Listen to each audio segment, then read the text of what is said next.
Jadi dalam kesempatan pada hari ini saya akan mempresentasikan etika bisnis konstruksi.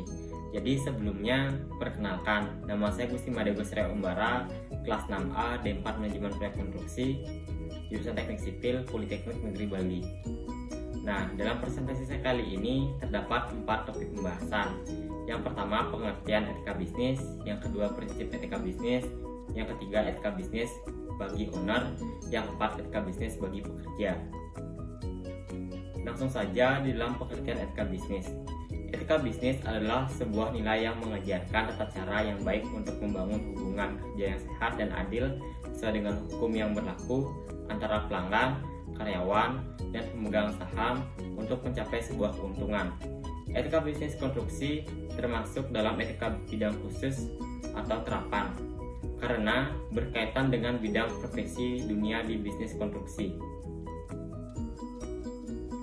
Di dalam pengertian etika bisnis ada hubungan etika dan bisnis.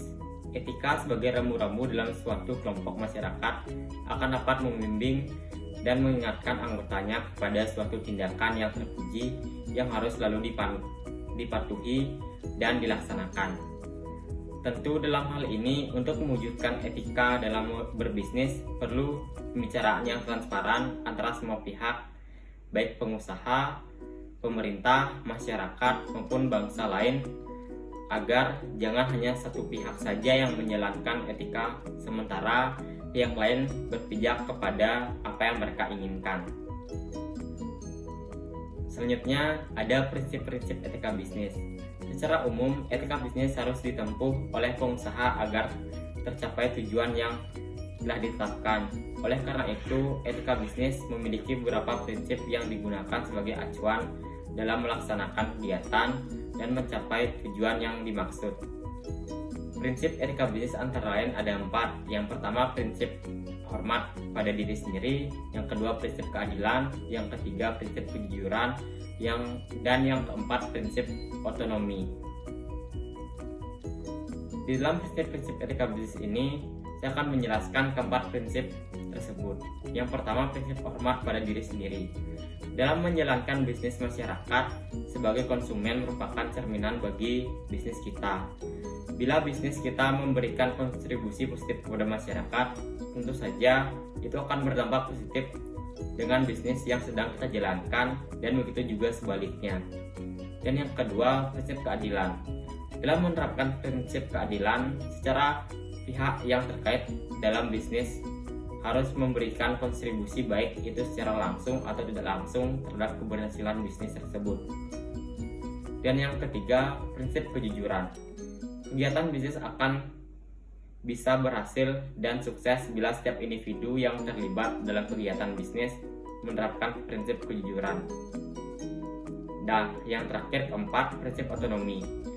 Perusahaan bebas memiliki kewenangan sesuai dengan bidang yang telah dikuasai sesuai visi dan misi perusahaan tersebut. Dalam menjalankan prinsip otonomi ini, 2 perusahaan atau lebih bisa berkomitmen dalam menjalankan etika bisnis ini. Namun, masing-masing perusahaan dimungkinkan untuk mengambil pendekatan yang berbeda-beda dalam menjalankannya. Sebab masing-masing pengusaha memiliki kondisi karakter internal dan strategi yang berbeda dalam mencapai tujuan serta visi misi dari perubahan tersebut. Jadi yang selanjutnya ada topik kita yang ketiga, yaitu etika bisnis bagi owner. Etika bisnis adalah suatu hal yang sangat penting untuk dimiliki dalam menjalankan bisnis. Pada saat menjalankan bisnis ataupun suatu tugas diperlukan adanya rasa tanggung jawab dan sebuah aturan untuk mengatur tindakan-tindakan yang akan dilakukan.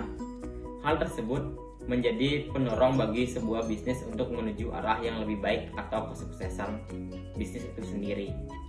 Dalam perusahaan, etika dapat membentuk suatu nilai, norma, dan perilaku karyawan serta pimpinan untuk menciptakan suasana hubungan yang adil dan sehat, baik itu dengan sesama rekan kerja maupun konsumen.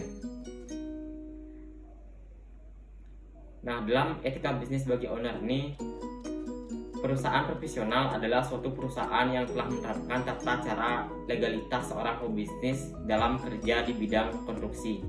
baik di bidang perencanaan, pelaksanaan, maupun pengawasan. Selain itu, seorang yang profesional juga harus mempunyai keahlian khusus di bidang tertentu dalam lingkungan konstruksi bangunan. Legalisasi dari suatu perusahaan juga merupakan penentu dari predikat perusahaan yang profesional. Untuk mendapatkan izin keahlian tersebut, harus mendaftar diri ke lembaga penjamin jasa konstruksi, yaitu LPJK, di masing-masing daerah dari setiap pebisnis itu sendiri. Nah, topik pembahasan kita yang terakhir adalah etika bisnis bagi pekerja. Dalam sebuah perusahaan, tentunya hal yang utama adalah pekerja ataupun karyawan itu sendiri. Dalam diri karyawan harus menumbuhkan rasa saling percaya dan budaya menghormati satu dengan yang lainnya, baik dengan atasan ataupun dengan sesama karyawan. Hal yang patut dilakukan bagi karyawan antara lain ada 5 hal. Yang pertama, menghormati martabat setiap orang. Yang kedua, mendengarkan secara terbuka setiap saran dan minat. Yang ketiga, melakukan pendekatan dengan pikiran terbuka terhadap berbagai perbedaan dan pendapat.